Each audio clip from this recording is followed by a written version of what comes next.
Bom dia a todos, quem está aqui presente conosco, quem está em casa, bem-vindos aí a mais uma aula da nossa Escola Bíblica Dominical. Continuamos trabalhando com o nosso curso Panorama Bíblico, que estamos trabalhando nesse primeiro semestre, o Antigo Testamento. Já tivemos as aulas no livro de Êxodo e o nosso último encontro aqui foi no livro de Êxodo, onde tratamos da saída do povo de Israel do Egito. A nossa primeira aula foi a aula de número 3 e hoje vamos para a aula de número 4, como está anunciado aqui na nossa tela, é a peregrinação do povo pelo deserto. Então nós vimos na aula anterior, vou passar de uma forma bem rápida aqui, só para a gente focalizar a nossa mente no conteúdo da aula de hoje, né? Então, nós vimos na aula anterior a condição de escravidão do povo de Israel do Egito, como ele chegou lá com a família de Jacó e depois se tornou escravo, né, sobre o domínio de Faraó. O texto nos fala também do chamado de Moisés, como Deus se revela a Moisés e o convoca para retornar ao Egito e fazer parte do processo de libertação do povo de Israel.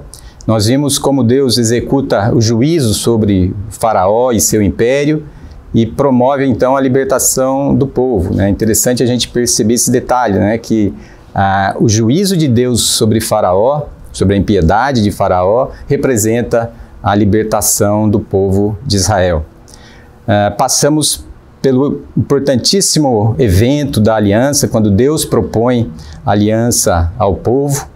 E a aliança, ela tem um aspecto muito importante que muitas vezes passa despercebido para nós, né? Que quando Deus apresenta a lei para o povo, muitas vezes a gente fica preso no aspecto da observância da lei, né? Que depois Paulo e os demais apóstolos vão comentar no Novo Testamento.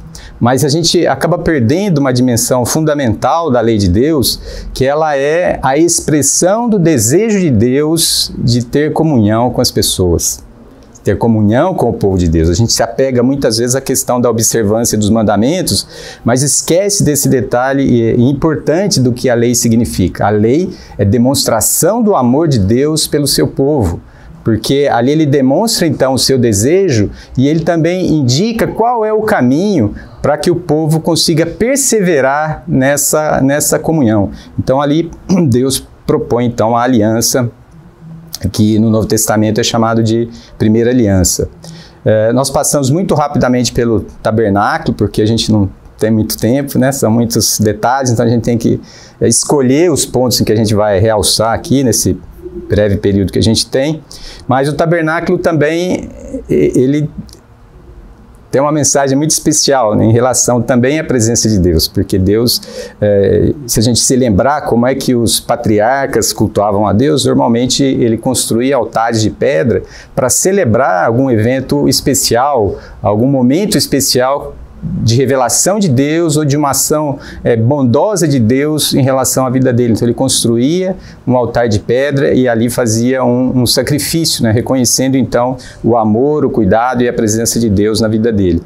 Com a chegada da aliança, a proposição da aliança por parte de Deus, então Deus também estabelece o tabernáculo, que era um templo móvel, um templo que existia no formato de uma tenda.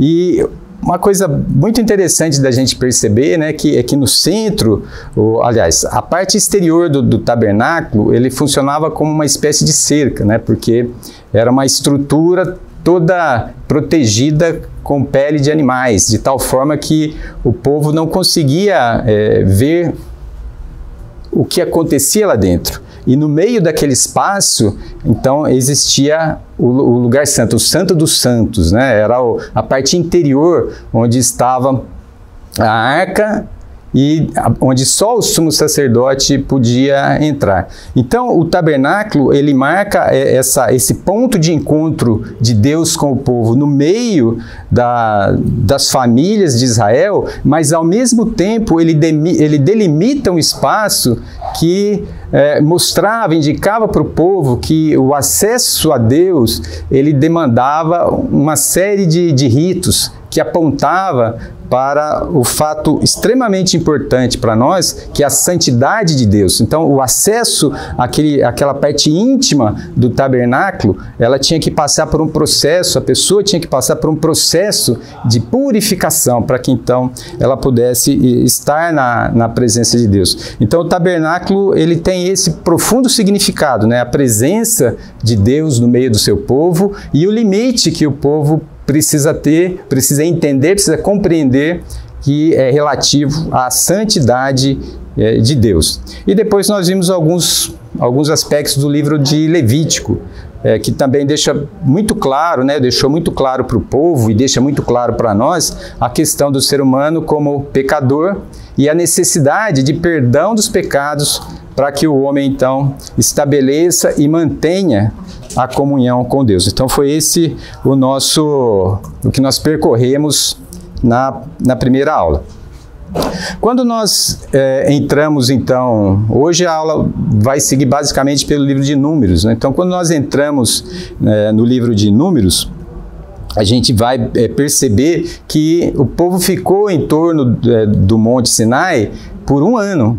Esse foi o tempo que Deus utilizou, então, para propor a sua aliança e para trabalhar a mente e o coração das pessoas para começar a se entender como uma nação livre e que segue a um Deus santo, um Deus que tem um propósito para aquela nação. Então é uma realidade totalmente diferente das nações que viviam em torno de Israel, né? Tanto o Egito quanto as nações de Canaã, que era para onde Israel se dirigia. O livro de Números, então, ele vai mostrar nos seus primeiros 10 capítulos, o aspecto de preparação do povo para a jornada. Então, o que a gente encontra nesses primeiros 10 capítulos de uma maneira bem resumida, né?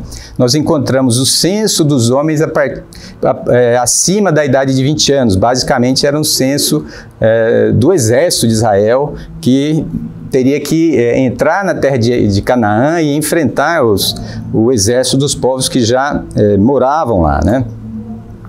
E até mais um detalhe em relação ao censo, é a gente fazer a distinção do nome do livro na Bíblia hebraica para o nome do livro na versão que nós utilizamos, né? Na versão latina, que vem a partir lá da Septuaginta, né? Então, na Bíblia hebraica, o título do livro é No Deserto, mas a nossa Bíblia é Números, né? E esse Números tem a ver exatamente com essa questão do censo, porque o livro se inicia com o censo na partida do povo em direção a Canaã, e lá no finalzinho ele vai voltar a fazer um censo depois dos 40 anos de peregrinação do povo pelo deserto. Deus define para Moisés fazer um novo censo. E aí a gente, comparando os dois números, né, a gente percebe que o tamanho, né, do exército, ele teve pequena alteração, né, do início da jornada até o término da jornada pelo deserto e o desafio da entrada em Canaã. Aí nós temos também a parte de organização das tribos, e isso é um detalhe bastante interessante, né? Porque Deus organiza o povo para a marcha, colocando os levitas e toda a estrutura, os equipamentos do tabernáculo no centro, e as tribos são dispostas em 4 grupos ao redor dos levitas e do material do tabernáculo. Então era daquela maneira que eles caminhavam pelo deserto. Então não era de uma maneira desordenada, né? Tinha uma organização para fazer para percorrer aquele percurso até a terra de Canaã. Nós temos também a bonita bênção arônica, né? Quando Deus orienta então Arão como ele deveria abençoar o povo naquela jornada, né? O Senhor te abençoe e te guarde, o Senhor faça resplandecer o seu rosto sobre ti tenha misericórdia de ti. O Senhor sobre ti levante o rosto e te dê paz. Essa era a bênção que Arão deveria repetir sobre o povo naquela jornada que estava se iniciando, né? E o último ponto que eu deixei anotado aqui, é que o povo também passou por um processo de purificação e a celebração da primeira Páscoa no deserto, porque o povo ficou um ano ali no deserto e chegou exatamente a data que Deus havia estabelecido para que o povo celebrasse a Páscoa, né? Então, imediatamente antes do início da jornada, o povo passa por esse processo, né, de purificação ritual, celebra a primeira Páscoa e aí sai em direção à terra de Canaã. Esse é o conteúdo dos 10 primeiros capítulos do livro. E aí então o povo sai rumo à terra prometida. Eu coloquei novamente um mapa só para a gente relembrar, né, o deslocamento do povo na direção sul do Monte Sinai. Aí ele permaneceu aqui ao redor do Monte Sinai, então, como nós comentamos, durante um ano. E a partir desse ponto ele se desloca rumo norte. Ele se desloca rumo norte em direção a essa localidade aqui chamada de Cades Barneia. Era o ponto, a linha limítrofe já da região de Canaã. Então esse era o caminho, né, definido por Deus para a entrada de Israel lá em Canaã. Então nós vamos seguir com a nossa história e a gente vê que essa jornada então de Israel em direção a Cádiz, ela foi uma jornada marcada por muita insatisfação. Então vamos até abrir aqui em Números no capítulo 11, no versículo 4, para a gente ter uma pequena ideia do espírito, né, do humor, do sentimento que existia no meio do povo ao longo daquela jornada. Eu vou ler até a partir do primeiro versículo, que acho que pega uma visão mais clara. Então ele diz assim: queixou-se o povo de sua sorte aos ouvidos do Senhor.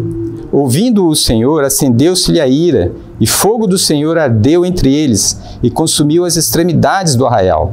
Então o povo clamou a Moisés, e orando este ao Senhor, o fogo se apagou, pelo que chamou aquele lugar Taberá, porque o fogo do Senhor se acendera entre eles. E o populacho que estava no meio deles veio a ter grande desejo das comidas dos egípcios, pelo que os filhos de Israel tornaram a chorar e também disseram: quem nos dará carne a comer? Então essa jornada difícil, né, tremendamente difícil que Israel fazia pelo deserto, e aquela mentalidade vinculada à escravidão, à opressão, à redução, né, à diminuição da dignidade das pessoas, afeta profundamente a Israel. E uma coisa muito interessante aqui que salta aos nossos olhos, né, é que desde que Israel sai do Egito, o povo vê as maravilhas de Deus, vê os milagres de Deus, vê o sobrenatural de Deus. Mas é muito fácil para nós, acho que como foi para o povo, né? Às vezes nós aqui, 3.500 anos depois, é fácil da gente se colocar numa posição e julgar, né? Que, nossa, mas que povo de coração duro, e era mesmo, né? O que às vezes a gente esquece é que nós também temos o coração endurecido. E é muito fácil quando a gente tira um pouco o olhar de Deus, daquilo que Deus faz na nossa vida, do que Ele já fez na nossa história, e a gente se perder como Israel se perdeu aqui. E quando a gente começa a ser dominado, então, pelas filosofias desse mundo, pelas propostas que esse mundo faz na nossa vida para chamar a nossa atenção, para conquistar o nosso coração, muitas vezes nós perdemos a clareza da vida. E é mais ou menos o que acontece aqui com o povo, né? Porque a gente vê que qual é o problema deles? Eles sentiram saudade das comidas do Egito. Então, naquele momento, eles lembraram das comidas típicas lá do Egito, mas se esqueceram de toda a condição de escravidão e sujeição que eles experimentavam lá no Egito. E então, com o coração, a mente deformada, eles têm saudade de uma coisa, esquecendo do que estava associado àquela coisa, né? que era a escravidão, a subjugação, a redução da dignidade. Então, para eles, naquele momento, a paixão do alimento se tornou maior do que aquele grande evento que Deus vinha fazendo com eles a cada dia, onde eles observavam, eles viam a ação de Deus, eles viam o sobrenatural de Deus, mas o olhar do coração apaixonado pelas coisas do passado impedem que eles percebam então o que Deus realmente está realizando no meio deles. E então, em resposta a essa murmuração do povo por carne, o Senhor faz então mais um milagre, né? Ele faz um vento que vem do lado do mar e traz uma grande quantidade de codornizes, né? Pequenas aves que então se espalham ao redor do acampamento de Israel. E o nível de insatisfação era tão grande que a gente vê também Miriam e Arão sob a influência dessa insatisfação. E o texto de Números 12, 1 e 2, diz assim para nós: Falaram Miriam e Arão contra Moisés por causa da mulher etíope que tomara, pois tinha tomado a mulher cusita, né, que é etíope. E disseram: Porventura tem falado o Senhor somente por Moisés? Não tem falado também por nós? E o Senhor o ouviu. E o versículo 3 é muito interessante, eu nem tinha relacionado aí, mas acho que é interessante a gente comentar, que mostra um pouco da característica de Moisés, né? Como é que era o temperamento, o perfil de Moisés. Era o varão Moisés muito manso, mais do que todos os homens que havia sobre a terra. Então mostra um pouquinho de como era o temperamento, né? o estilo de ser de Moisés. Então, essa situação também foi bem grave, né? Porque é difícil a gente analisar exatamente o que aconteceu, mas a gente poderia dizer, né, que há um certo ciúme, né, por parte de Miriam e Arão, que em relação tanto à mulher quanto em relação à liderança de Moisés, né? Porque tem o comentário sobre a nova esposa de Moisés e também tinha o comentário de que havia um certo ciúme em relação à liderança. Mas Deus não fala só através de Moisés, Ele também fala através de nós também somos líderes, né? Mas Deus considerou isso uma coisa tão séria que Miriam acabou por contrair lepra. E aí ela teve que ficar durante se me falha a memória, uma semana. Agora eu não me lembro exatamente, acho que foi uma semana.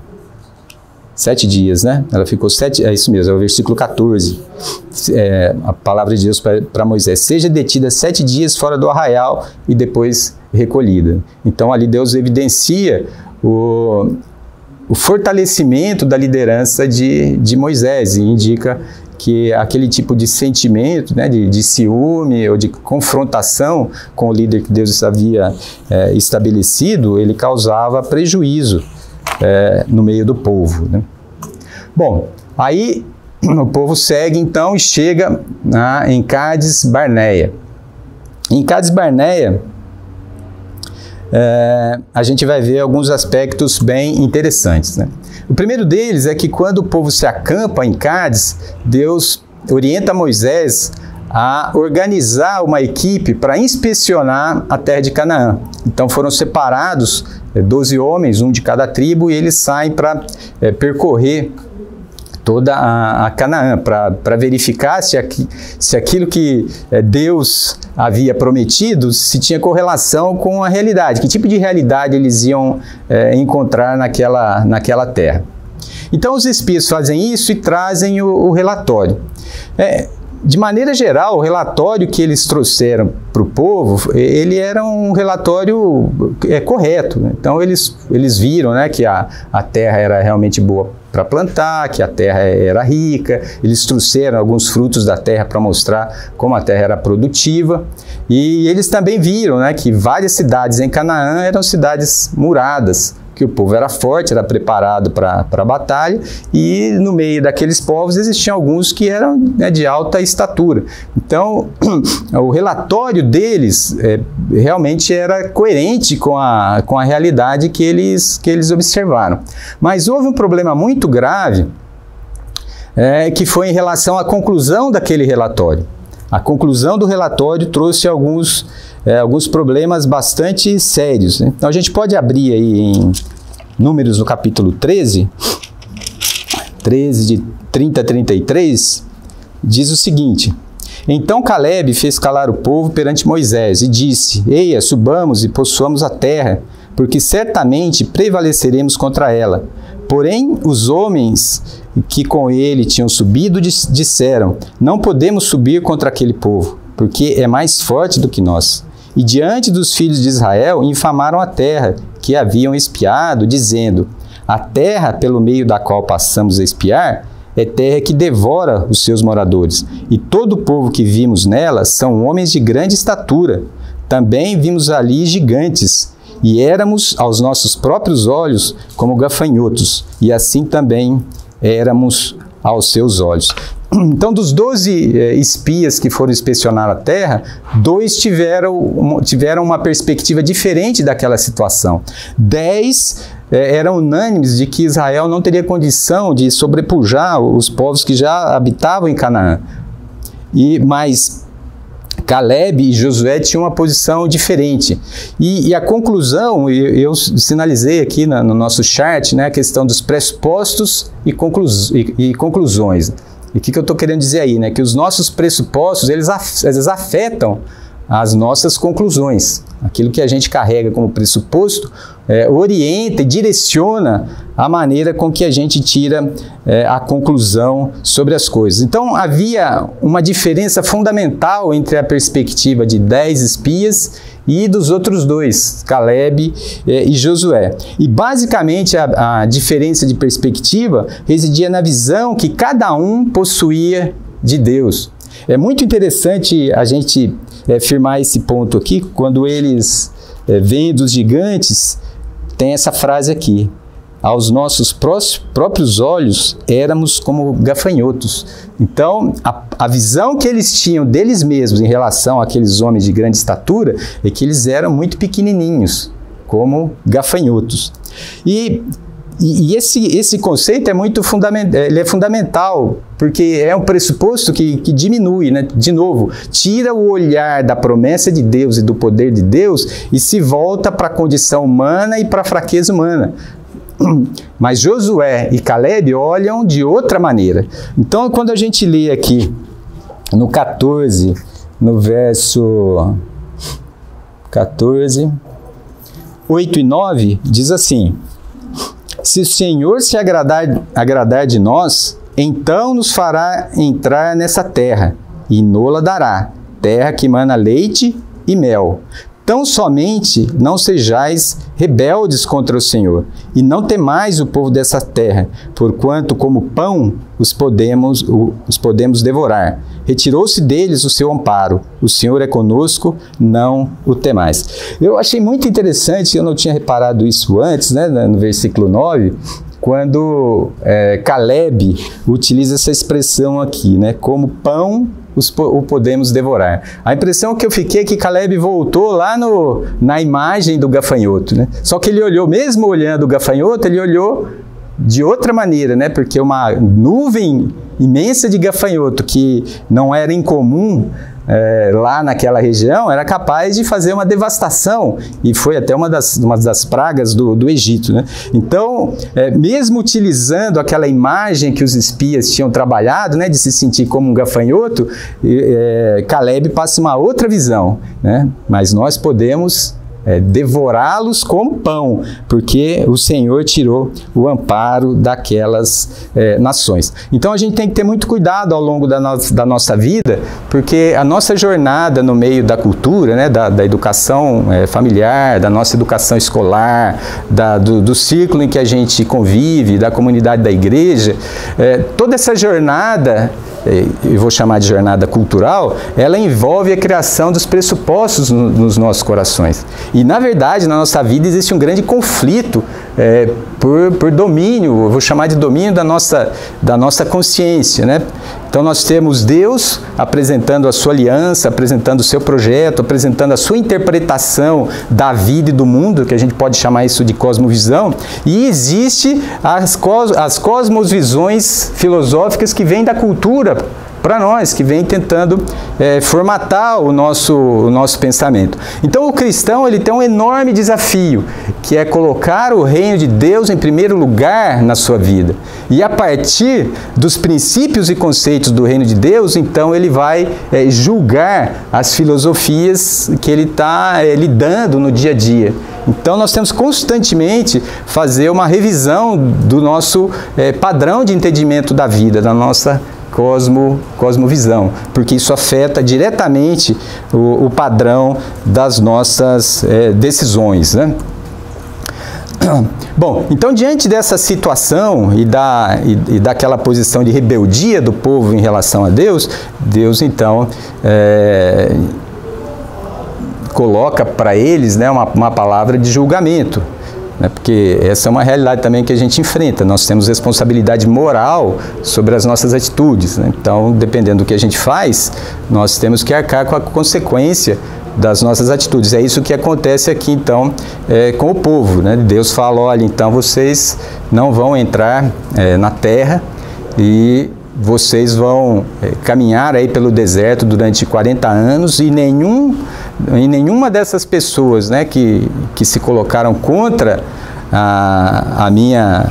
o meu plano de entrar na terra vai realmente passar por essa experiência de assumir a posse da terra, né? E o povo, então, se arrepende, né, diante daquela situação, da possibilidade de vagar, né, pelo deserto ali até perder a vida, né, porque só a geração seguinte entraria na terra. Eles então se arrependem.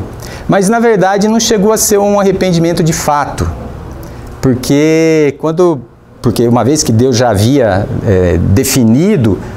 estabelecido o juízo, eles tinham que humildemente obedecer e seguir a definição de Deus, mas eles falam, não, então nós vamos invadir a terra.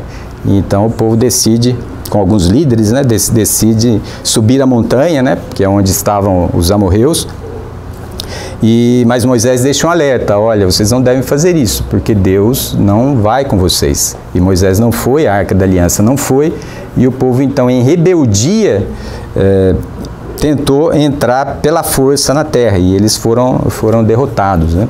Eles foram derrotados. Então é muito interessante a gente perceber isso, né? Porque para Deus existe o propósito dele, e o propósito de Deus acontece no tempo de Deus. Muitas vezes a gente quer fazer o propósito de Deus fora do tempo de Deus, na nossa vida, na vida das pessoas, cobrando as pessoas, né? Porque a gente não tem essa dimensão de que para Deus existe um propósito e existe um tempo associado àquele propósito, que é o tempo de Deus. Então, na verdade, o povo não se arrependeu, né? Ele tinha realmente um coração obstinado. E essa é a sentença, então, de julgamento do Senhor, né? Segundo o número dos dias em que espiastes a terra, 40 dias, cada dia representando um ano, levareis sobre vós as vossas iniquidades, 40 anos, e tereis experiência do meu desagrado. Bom, então o povo inicia essa jornada pelo deserto. Nós não temos no texto nenhuma indicação de qual foi o trajeto, né? É um período relativamente curto, né? Assim, em termos de descrição, é uma descrição curta, né? Não é um período de tempo curto, é uma descrição curta. E nesse período algumas coisas acabam acontecendo, né? E a primeira coisa que acontece é um questionamento por parte de algumas pessoas, né, tanto da liderança de Moisés quanto do sacerdócio de Arão. Esse foi o episódio que ficou conhecido como a rebelião de Coré. Coré era da tribo de Levi e a tribo de Levi tinha toda aquela responsabilidade, né, de cuidar e fazer os rituais e liderar os rituais de purificação das pessoas, né? Mas parece que ele sentia o ciúme da posição de Arão como o sumo sacerdote. Então ele começa a questionar essa posição de Arão. E na mesma ocasião, a gente tem também Datã e Abirão, que eram dois líderes da tribo de Ruben, que com mais 250 outros líderes do meio do povo, começam a questionar a liderança de Moisés. Então a gente vê em um episódio duas coisas acontecendo, né? O questionamento do sacerdócio de Arão e o questionamento da liderança de Moisés. Essa história ela tem alguns ensinamentos bastante interessantes, né? Quando o povo vai reclamar com Moisés, Moisés ouve, né? A gente já viu que ele era uma pessoa extremamente pacata. Ele fala, bom, perfeito, a gente, né, vamos nos reunir então diante de Deus e vamos ver qual é a palavra de Deus para essa situação. Mas o que Datã faz, né, ele estava mais envolvido com a questão de Moisés? Ele alvoroça o povo contra Moisés. Então ele não vai, né, ele e os outros líderes com Moisés para resolver a situação. Ele resolve fazer uma inflamação do povo contra a liderança de Moisés, né? E só para resumir a história, né, Deus acaba tanto fortalecendo a liderança de Moisés quanto o chamado de Arão para o sacerdócio. E nesse caso de Arão tem aquele episódio bastante interessante também, que para o povo perceber como Deus, era da vontade de Deus o sumo sacerdote estar com Arão, e que Moisés falou, olha, cada membro líder da tribo aí traz uma pequena varinha seca, né, um pedacinho de madeira seca, cortado de uma árvore, né, e a gente deixa aqui diante diante aqui do tabernáculo, e depois de um tempo, né, a vara de Arão então floresce, como se ela fosse estivesse ligada à planta, né? Então aquilo sela a vontade de Deus naquilo que Deus já havia definido para Moisés e para Arão. E ainda envolvendo liderança, existe um último evento nessa caminhada que se relacionou com Moisés, né? O povo, depois de peregrinar muito tempo pelo deserto, já chegando de volta a Cádiz novamente, naquele mesmo lugar, o povo com falta d'água entra em murmuração em função da inexistência de água ali naquele lugar. Então Deus chama Moisés, ora para Deus, e Deus então diz para Moisés, olha, junta todo o povo e sobe até a rocha ali e fala com a rocha, e da rocha vai brotar a água para o povo. Mas Moisés naquele momento ele perde o autocontrole, né? Então o texto bíblico nos diz que ele pegou o bordão, o cajado que ele tinha, e bateu 2 vezes sobre a rocha. E aí saiu muita água dali. É interessante que a primeira vez que Moisés faz isso, o mandato de Deus era para que ele ferisse a rocha, né? Quando eles estão descendo do Egito para o Monte Sinai. Já tinha acontecido, nós vimos isso, né, na aula anterior. Então Moisés bate na rocha e sai água. Aqui Deus falou para ele, não é para bater na rocha, é para você falar com a rocha, né? E esse caso foi muito grave aos olhos de Deus, né? E é um texto interessante que eu acho que merece que a gente leia. Ele está em Números capítulo 20. Números capítulo 20. E é o verso de número 12. Ele diz assim: Mas o Senhor disse a Moisés e a Arão: Visto que não crestes em mim, para me santificar diante dos filhos de Israel, por isso não fareis entrar este povo na terra que ele lhe dei. Então, esses dois aspectos que essas duas histórias trazem para nós e que estão diretamente vinculadas com aspectos de liderança, ela tem duas coisas, né, de extrema importância aqui. O primeiro, do respeito aos líderes que são estabelecidos por Deus, que foi o primeiro caso, né? O segundo é a responsabilidade do líder pela sua liderança diante de Deus. E aqui fica muito nítido qual que é o propósito do líder cristão, o líder no meio do povo de Deus. O propósito deles é que o nome de Deus, a pessoa de Deus, seja santificada no meio do povo. Então é uma tremenda responsabilidade aí, né? A responsabilidade do líder é manter, é santificar o nome de Deus no meio daquelas pessoas que ele lidera. E esse momento de ira descontrolada de Moisés fez então com que ele recebesse esse juízo da parte de Deus. Então, depois daquela longa jornada com o povo, ele não entraria na terra prometida, né? Esse foi o preço que ele pagou por esse descontrole, né? Mas Deus pede para ele então subir, né, no monte, e ele vai olhar toda a terra de Canaã, mas ele não entraria na terra. E essa ocorrência, ela dá início então à transferência da liderança de Moisés para Josué, que era quem já era discípulo de Moisés e quem conduziria o povo então na entrada da terra de Canaã. Eles teriam ainda que sair de Cádiz, né, atravessar ali pela terra de Edom e pelos Moabitas até a entrada da terra. Aí é uma outra história que nós não vamos cobrir, né? Nós vamos ficar só nesse período aqui, que na verdade foi de 38 anos, né? Depois foram mais 2 anos até o povo chegar nas margens do Jordão, diante de Jericó. Tá? Bom, qual seria o principal ensino, então, desse período de peregrinação? Acho que a gente poderia encerrar essa parte mais histórica com essa pergunta. Qual é o principal ensino aí? Acho que fica muito evidente, né, que o principal ensino aí, da parte de vista do ponto de vista do ser humano, é a incredulidade, né, que nós, por natureza, não cremos. E essa realidade do povo, ela é muito forte para nós, né, porque o povo via o milagre de Deus todos os dias, com o maná que era trazido todos os dias. Todos os dias o povo era protegido por uma nuvem que os guardava do sol. E toda noite eles tinham uma coluna de fogo que amenizava a condição do clima no deserto no período da noite. Então todos os dias eles viam aquilo. Mas mesmo diante do milagre, aqueles milagres não eram suficientes para converter e transformar o coração do homem, que por natureza é incrédulo.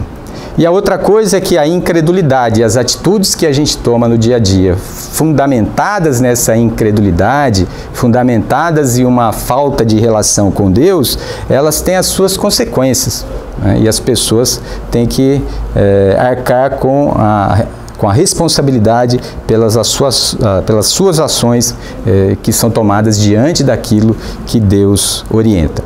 E o segundo ponto, o mais importante, na verdade, é que mesmo diante dessa situação, Deus guardou o povo pelo deserto, Deus conduziu o povo pelo caminho que Ele havia estabelecido. E o povo, então, chega na consumação da promessa de Deus para Abraão, Isaque e Jacó e para o povo, que era a posse da terra. Então, é o cumprimento do propósito daquele pacto com Deus, de ser povo de Deus e tomar posse da terra de Canaã. Era a promessa de Deus lá atrás que Ele havia feito para Abraão.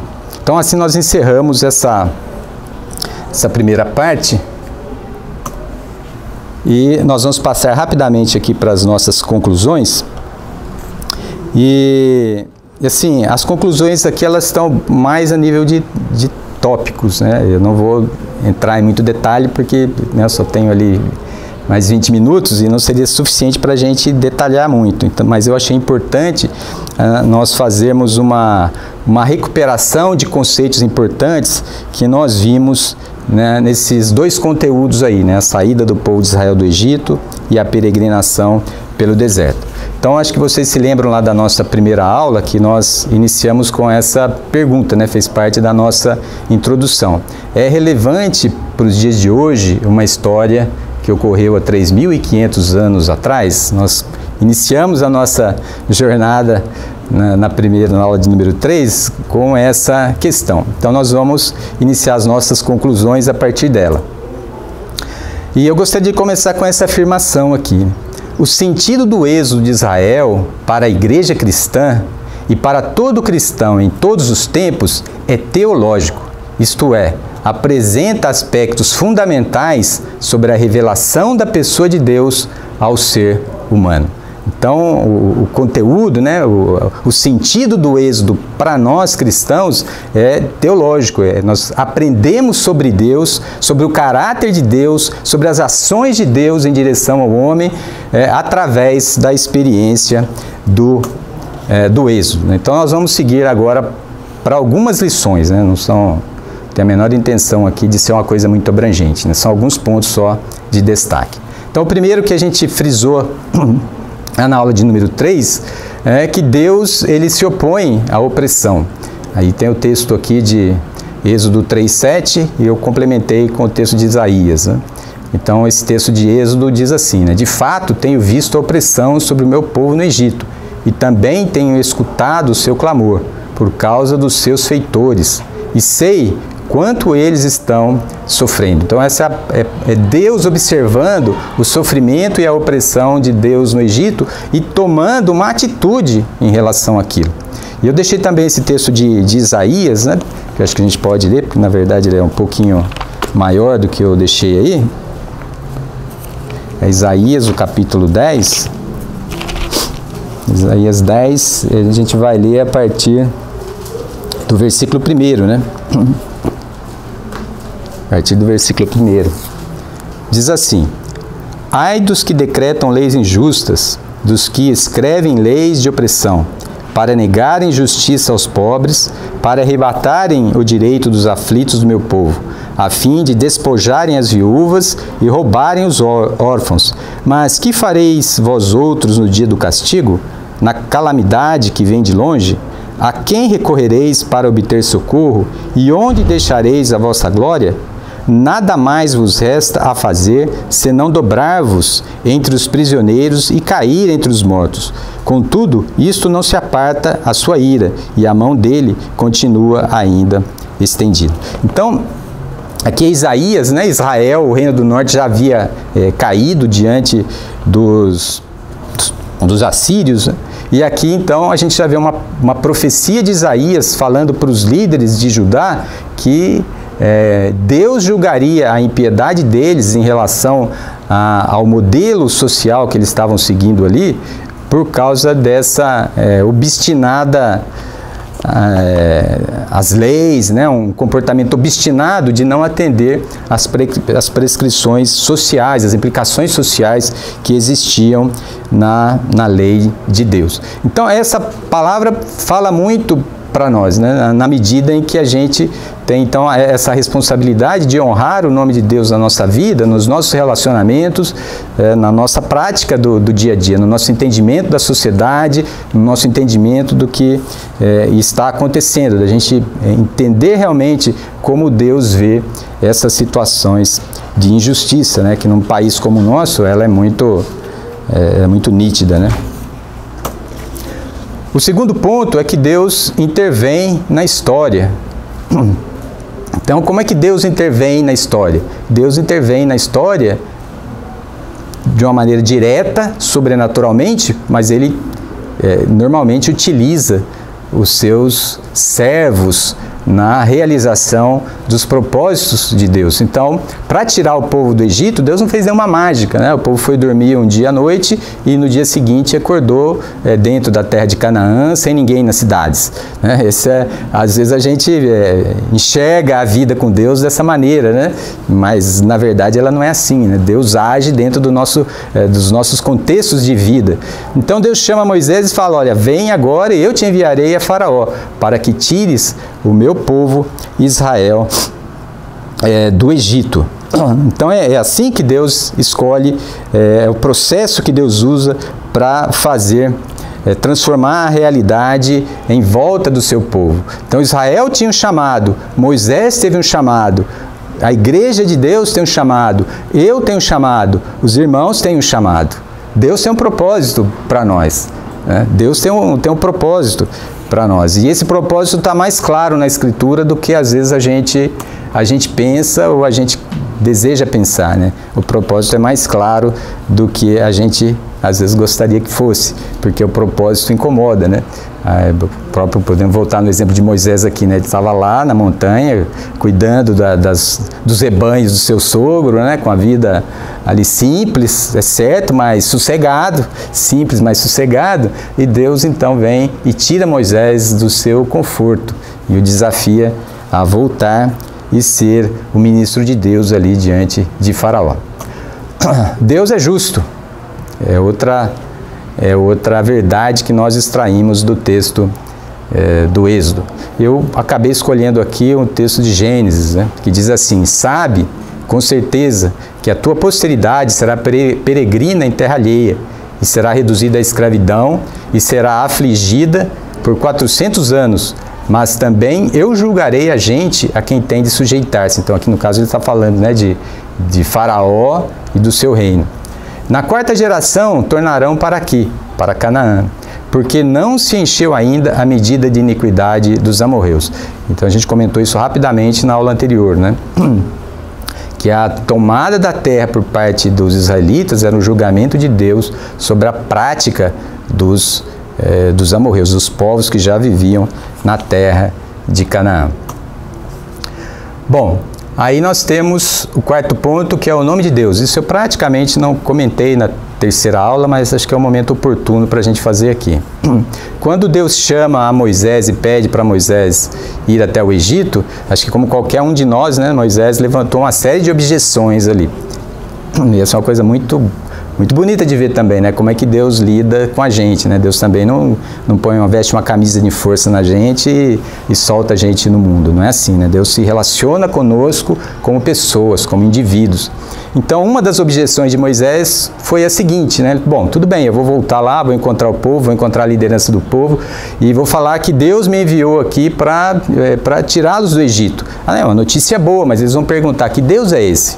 Então, a gente tem que se lembrar que o Egito era politeísta, que existia uma infinidade de deuses ali.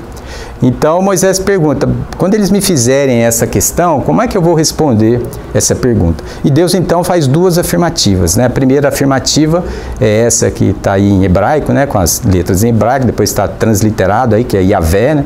Que tem o sentido de eu sou o que sou. E uma outra tradução um pouco mais fácil da gente entender é: eu sou aquele que é. Então, essa expressão, os estudiosos aí resumem com esses dois pontos de vista aqui, né, que enfatiza a autoexistência ativa e dinâmica de Deus. Então, aponta, joga o nosso pensamento para a eternidade, e joga a gente para a eternidade.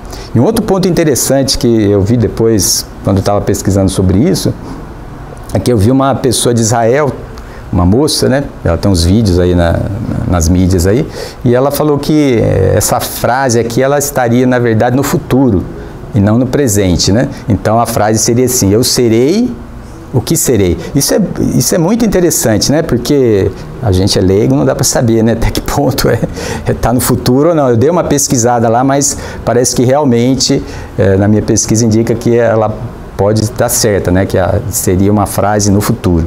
E isso é interessante, né? Porque Deus está dizendo assim: olha, assim como eu estou me revelando para você, eu também vou me revelar lá para o povo quando você chegar lá, né? Então eu serei para o povo o que eu serei para o povo, né? É uma coisa, é um detalhe só, né? Mas eu acho bastante interessante porque amplia um pouco o nosso pensamento. Evelyn quer... E também acho que tem um lado que é pessoal. Então ele não é ele é mesmo, ele será individualmente como uma pessoa que ele vai chamar para missões, propósitos específicos. Isso, é isso mesmo, né? E esse segundo texto, eu tentei deixar esse ponto um pouquinho mais claro nesse segundo texto aqui, né? Então Deus fala para Moisés: olha, então, além de você usar essa expressão aí, eu sou o que sou, você assim dirás aos filhos de Israel: o Senhor, o Deus de vossos pais, o Deus de Abraão, o Deus de Isaac e o Deus de Jacó, me enviou a vós outros. Isso para mim é de uma preciosidade, assim, não tem nem palavra, né, para como isso aqui é precioso, porque ele mostra bem essa questão da interação pessoal que Deus tem. Mas ela não é uma interação pessoal meio no sentido talvez mais contemporâneo nosso, né? Que é uma coisa totalmente intimista, sem desdobramento, né, no âmbito das relações, né? Aqui não, Deus está falando, olha, eu sou um Deus pessoal, mas eu sou o Deus que já estou me revelando a vocês desde lá de trás, desde os seus ancestrais, Abraão, Isaac e Jacó, e agora eu estou chegando em você. Isso é de uma coisa tremendamente preciosa, essa verdade. Então Deus se revela de forma pessoal. Ele se revela de forma pessoal para mim, ele se revela de forma pessoal para você. Ele tem um propósito pessoal, ele tem um propósito para o seu povo. Então, boa parte da nossa vida, a gente tem que seguir nessa reflexão. Como é que o meu propósito pessoal, ele se encaixa dentro do propósito maior de Deus para o seu povo? Deus trata conosco como povo. No Antigo Testamento, ele tratava como povo de Israel. Agora, ele nos trata como povo e igreja. Isso tira a gente um pouco desse padrão totalmente voltado para si mesmo e egoísta, que é natural do ser humano. Deus nos chama para uma outra realidade, para uma realidade de povo. Por isso que muitas vezes quando a gente às vezes desanima, né, com os problemas com a igreja, com alguns irmãos, e a gente acaba tomando uma atitude de ficar um pouco isolado da comunidade, ele é o caminho da doença espiritual. Por mais dificuldade que a gente tenha nas relações comunitárias, né, seja na igreja, seja onde a gente trabalha, na vizinhança, no meio da família, Deus tem um propósito para nós lá. A gente viu que Deus age no meio das pessoas através do seu povo e como indivíduo. Esse é o chamado que Deus tem, então, para nós, né, que é extremamente precioso. Bom, vou passar bem rápido aqui pela questão da santidade de Deus, né? Aqui a gente voltou no aspecto lá da revelação do Êxodo, né? Quando o povo então vê toda aquela manifestação sobrenatural de Deus no Monte Horebe, né? O Monte Fumega, o Monte treme e o povo fica com medo. E aí eles dizem para Moisés, né? Fala-nos tu e te ouviremos, porém não fale Deus conosco, para que não morramos. Respondeu Moisés ao povo, não temais. Deus veio para vos provar e para que o seu temor esteja diante de vós, a fim de que não pequeis. Aqui a gente volta lá na nossa introdução da aula de hoje, né? É o desejo de Deus de ter comunhão. É inexplicável para nós, né? Por que Deus deseja comunhão conosco, né? A iniciativa dele. Mas para que isso aconteça, nós temos que entender que essa comunhão se dá com o Deus Santo. Em Deus reside a plenitude da santidade. Então, todo o trabalho, e a gente comentou isso na aula anterior, da aliança e da lei, era mostrar essa realidade para o povo. A realidade do pecado e da necessidade de purificação de pecado para a comunhão, então, com Deus. Então, nós fechamos o 6º ponto, que é o Deus da aliança. Nós vamos rememorar esse conceito aqui agora, né? Agora, pois, se diligentemente ouvirdes a minha voz e guardardes a minha aliança, então sereis a minha propriedade peculiar dentre todos os povos, porque toda a terra é minha. Vós me sereis reino de sacerdotes e nação santa. Esse era o propósito de Deus.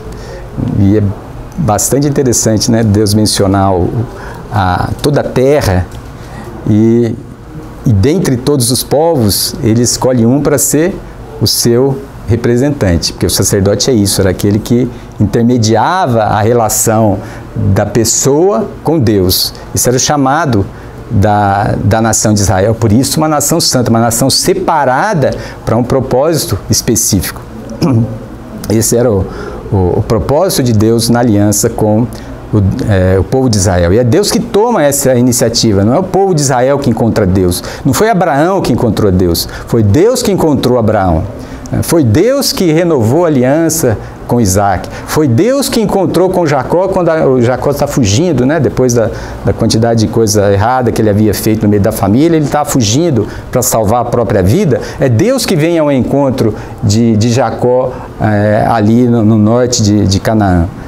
Deus toma a iniciativa da revelação. E é Deus que ouve, então, a voz do povo e vai até o Egito para retirar o povo de lá. É Deus que vem no Monte Horebe e propõe para o povo uma aliança de vida, uma aliança de bênção. Em Deuteronômio é muito importante quando Moisés, revisando toda a lei, toda a aliança com aquela juventude, entre aspas, né, que depois de 30 anos está entrando na terra de Canaã, Moisés relembra as verdades da lei. Olha, o Senhor colocou em vocês 2 caminhos, o caminho da bênção e o caminho da maldição. A obediência, ela repercute em bênção. A desobediência repercute em maldição. Então, Moisés relembra tudo isso para aquela nova geração que ia tomar posse da terra. Então, Moisés começa e ele expande um pouquinho, né, o conteúdo da lei em Deuteronômio, já parece que meio que aplicando a realidade que eles teriam que eles iam enfrentar, eles iam passar na terra de Canaã. Então, Israel é o objeto da eleição de Deus, única e exclusivamente pela sua vontade, e não em função de qualquer mérito do povo. E para finalizar, eu gostaria de fazer uma ponte aqui, né, da antiga aliança com a nova aliança, para a gente fechar então esse conteúdo. Eu escolhi um texto lá de Hebreus para fazer isso, né? E o texto lá de Hebreus diz assim, Hebreus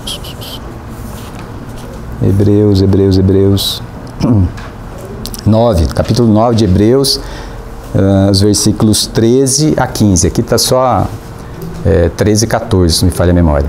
Então o texto diz assim: portanto, se o sangue de bodes e de touros e a cinza de uma novilha, aspergidos sobre os contaminados, os santificam quanto à purificação da carne, muito mais o sangue de Cristo, que pelo Espírito Eterno a si mesmo se ofereceu sem mácula a Deus, purificará a nossa consciência de obras mortas, para servirmos ao Deus vivo. Por isso mesmo, ele é o mediador da nova aliança, a fim de que, intervindo a morte para a remissão das transgressões que havia sobre a primeira aliança, recebam a promessa da eterna herança, aqueles que têm sido chamados. Então, esse texto de Hebreus ele é muito rico, porque ele faz exatamente o vínculo de uma maneira bastante clara, né, entre a primeira aliança e a nova aliança. A primeira aliança, ela já apontava para essa necessidade de purificação, essa necessidade do perdão de Deus, e os rituais, eles eram a forma que Deus propôs para que aquela lembrança estivesse sempre na mente das pessoas, e que elas precisavam de algo fora delas para permitir esse relacionamento com Deus. Então eles apontavam para o grande ministério do Senhor Jesus que aconteceria na sua vinda, quando Jesus então, com a sua morte e ressurreição, passa a se mostrar para nós, como diz, acho que é o texto, acho que é de Paulo, mas eu não lembro onde está, que na plenitude dos tempos, Deus então se revela através de Jesus. E a plenitude da obra então de Deus, a plenitude da aliança com Deus, ela vem através da morte e do sacrifício na cruz. Ele é o mediador dessa nova aliança. E aí lembrando, né, a palavra do Senhor Jesus na última ceia, quando ele diz, né, semelhantemente, depois de cear, tomou o cálice, dizendo: este cálice é a nova aliança do meu sangue, derramado em favor de vós. No Antigo Testamento era o sangue de animais. Aqui foi o sangue da ovelha preciosa e perfeita da parte de Deus, que vem e derrama o seu sangue em nosso lugar. Amém. Que Deus possa abençoar, né, os irmãos que estiveram aqui presencialmente conosco, possa abençoar os que estão nos assistindo aí através do vídeo, e que Deus possa fortalecer o coração, e que esse entendimento de como Deus se manifesta nas nossas vidas, cujo o Êxodo é um exemplo dessa forma que Deus age, que Deus possa ser grande na sua vida, meu irmão. Que Ele possa mostrar o seu propósito, que você possa descobrir, né, o seu chamado dentro do chamado de Deus, para que o nome do Senhor seja honrado e glorificado nas nossas vidas. Amém. Muito obrigado.